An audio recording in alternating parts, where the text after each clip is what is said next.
ಕೊಪ್ಪಳ ಜಿಲ್ಲೆಯ ಕೂಕನೂರು ಪಟ್ಟಣದ ಶ್ರೀ ಗವಿಸಿದ್ದೇಶ್ವರ ಪ್ರೌಢಶಾಲೆಯಲ್ಲಿ ರಾಷ್ಟ್ರೀಯ ವಿಜ್ಞಾನ ದಿನಾಚರಣೆಯನ್ನು ಆಚರಿಸಲಾಯಿತು.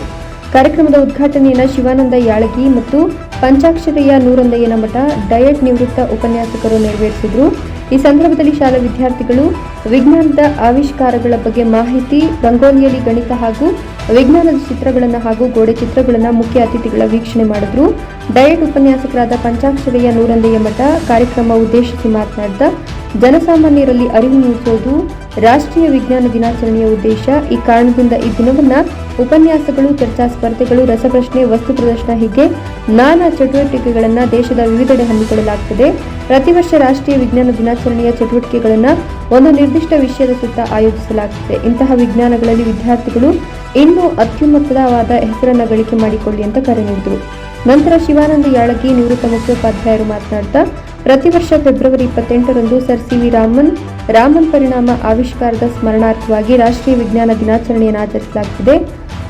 ವಿಜ್ಞಾನ ವಿಭಾಗದಿಂದ ನೊಬೆಲ್ ಪಡೆದ ಏಷ್ಯಾದ ಮೊಟ್ಟಮೊದಲ ವಿಜ್ಞಾನಿ ಎಂಬ ಖ್ಯಾತಿ ರಾಮನ್ ಅವರಿಗಿದೆ.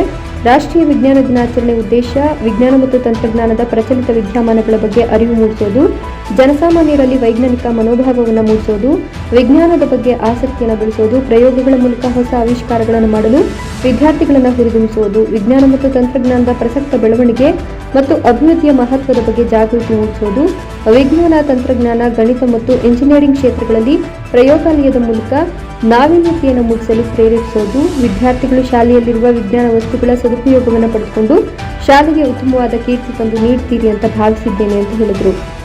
ಈ ಸಂದರ್ಭದಲ್ಲಿ ಗವಿಸಿದ್ದಪ್ಪ ಕರ್ಮುಡಿ ಶಿಕ್ಷಣ ಸಂಯೋಜಕರು, Ramanagouda Jnana coaching centre, S G Patil ಮುಖ್ಯೋಪಾಧ್ಯಾಯರು, ಎಸ್ ಅರಳೇಲಮಠ ಶಿಕ್ಷಕರು ಆದಂತಹ V R Hiremath, D D Bogannanavar, H S Gudlanur, R D Rathod, V B Katti, B V Lakani, N T Sajjan, ಕಲ್ಲನಗೌಡ್ರು, ಮುಲಿಮನಿ ಹಾಗೂ ಇನ್ನೂ ಅನೇಕ ಶಿಕ್ಷಕಿಯರು, ವಿದ್ಯಾರ್ಥಿಗಳು ಉಪಸ್ಥಿತರಿದ್ದರು. Chennaiah Hiremath, NKS TV 4 Kukanur. ಕಾರ್ಯಕ್ರಮವನ್ನು ನೋಡಿದ್ರಿ ನೀವು. ಒಂದು 3 ಪವಾಡ ಮಾಡಿದ್ರು ಅವರು. ಆ ಪವಾಡ ಬಯಲಾಗದ ಎದರಿಂದ ವಿಜ್ಞಾನದಿಂದ. ಇಲ್ಲಿ ನಮ್ಮ DDP ಆಫೀಸಿನ ಶಿಕ್ಷಣ ವಿಷಯ ಪರಿವೀಕ್ಷಕರಾದಂಥ MS ಬಡದಾನಿ ಸರ್ ಅವರು ಒಂದು ದಿನ ನಮ್ಮ ಶಾಲೆಯಲ್ಲಿ ಈ ಪವಾಡ ಬಯಲು ಕಾರ್ಯಕ್ರಮವನ್ನು ಹಾಕ್ಕೊಂಡಿದ್ರು. ಹಾಕ್ಕೊಂಡು ಈ ಪವಾಡ ಬಯಲು ಅನ್ನೋದನ್ನು ಯಾವ ರೀತಿ ಅದನ್ನು ಮಾಡಬೇಕು ಅನ್ನೋದು ಇಲ್ಲಿ ಶಿಕ್ಷಕರ ಮೂಲಕ ತಿಳಿಸಿಕೊಟ್ರು. ಬೇರೆ ಬೇರೆ ಶಾಲೆಯ ವಿದ್ಯಾರ್ಥಿಗಳು ಇಲ್ಲಿ ಹಾಜರಾಗಿದ್ದರು. ಆನಂತರ ಇನ್ನೊಂದು ವಿಷಯ ಕೇಳಿರಲಿ, ಒಂದೆರಡು ಮಾತು ಹೇಳಿ ಮುಗಿಸ್ತೀನಿ ನಾನು. ಈ ಪ್ರಶ್ನೆ ಮಾಡುವ ಮನೋಭಾವನೆ ಬಂದಾಗ ನಾವು ಏನೇನೋ ತಿಳ್ಕೊಂತೀವಿ ಅಂತಂದು ನಾವು ಮೊನ್ನೆ 9ನೇ ತರಗತಿ ವಿದ್ಯಾರ್ಥಿಗಳಿಗೆ ಈ ಆಧುನಿಕ ಯುರೋಪ್ ಹೇಳುವಾಗ ಹೇಳಿದ್ವಿ. ಇದ ವಿಷಯನ ಏನಂದ್ರೆ ಅಲ್ಲಿ ಹೊಸ ಹೊಸ ಆವಿಷ್ಕಾರಗಳು ಆದವು. ಈ ನಾವಿಕರಿಗೆ ದಿಕ್ಸೂಚಿಯನ್ನು ಕಂಡುಹಿಡಿದ್ರು. ಆ ನಂತರ ಈ ನಾವಿಕರಿಗೆ ಗ್ರಹೋನ್ನತಿ ಮಾಪನ, ಆಸ್ಟ್ರೋಲೋಬೋ, ಇವೆಲ್ಲವನ್ನ ಯಾಕೆ ಕಂಡು ಹಿಡಿದ್ರು ಅವರು? ಎದಕ್ಕೆ ಬೇಕಾಗಿತ್ತು? ಹೊಸ ಜಲಮಾರ್ಗಗಳನ್ನು ಕಂಡು ಹಿಡಿಯೋಕೆ ಬೇಕಾಗಿತ್ತು. ಇದು ನೀಲಿ ಆಗಿರುವುದಕ್ಕೆ ಕಾರಣ ಮೊಟ್ಟ ಮೊದಲಿಗೆ ಏನಾಗಿತ್ತು ಅಂತಂದ್ರೆ ಆಕಾಶ ನೀಲಿ ಆಗೈತಿ, ಅದಕ್ಕೆ ಸಮುದ್ರದ ನೀರು ಕೂಡ ನೀಲಿ ಆಗೈತಿ ಅಂತಕ್ಕಂಥ ಆವಿಷ್ಕಾರ ಆಯಿತು, ಆದರೆ ಅನಿಸಿಕೆ ಆಯಿತು. ಆದರೆ ಮುಂದೇನಾಯ್ತು ಅಂತಂದ್ರೆ ಸಮುದ್ರದ ನೀರು ಮತ್ತು ಸಾಗರದ ನೀರು ಅಷ್ಟೇ ಯಾಕೆ ನೀಲಿ ಐತಿ, ಕೆರೆ ನೀರು ಯಾಕೆ ನೀಲಿ ಆಗಲಿಲ್ಲ, ಹೊಳೆ ಹಳ್ಳಗಳ ನೀರು ಯಾಕೆ ನೀಲಿ ಆಗಲಿಲ್ಲ, ಸಮುದ್ರದ ನೀರು ಯಾಕೆ ನೀಲಿ ಆಯಿತು ಅನ್ನೋದಕ್ಕೆ ಸಿ ವಿ ರಾಮನ್ ಅವರು ಏನು ಎಕ್ಸ್ಪ್ಲನೇಷನ್ ಕೊಡ್ತಾರೆ ಅಂತಂದ್ರೆ ದ ಸ್ಕ್ಯಾಟ್ರಿಂಗ್ ಆಫ್ ಲೈಟ್.